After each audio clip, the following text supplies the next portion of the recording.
Strawberry 1-2 দিনের বেশি তো রাখা যায় না, নাহলে নষ্ট হয়ে যাবে।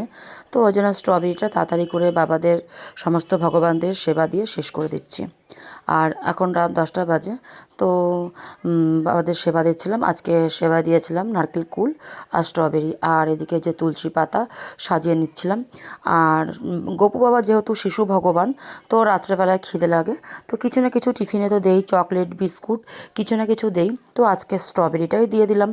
আর এদিকে যে জলের বোতল আর তুলসী একটা মঞ্জুরি হলেও, তুলসী পাতা না থাকলেও আর তুলসীর ডাল হলেও তো গোপু বাবাকে সেবা দিতে হয়, তাহলে সে খাবারটা গ্রহণ করে আর খুশিও হয়। তো তারপরে এই যে এদিকে গোপু বাবাকে সব মানে টুপি সোয়েটার মালা সব খুলে রেডি করছিলাম, আর এদিকে বাবাকে আতর মাখিয়ে দিচ্ছিলাম। আর আমি প্রত্যেক দিনই দিই, বিছানাতে বালিশে বাবাদের সমস্ত ভগবানদের শয়ন দেওয়ার সময় আতর মাখিয়ে দিই, আতর দিয়ে দিই। তো সেই রেগুলার কাজ আজকেও হচ্ছে। আর এদিকে এই যে ধুনো ধোয়াটা দিচ্ছিলাম।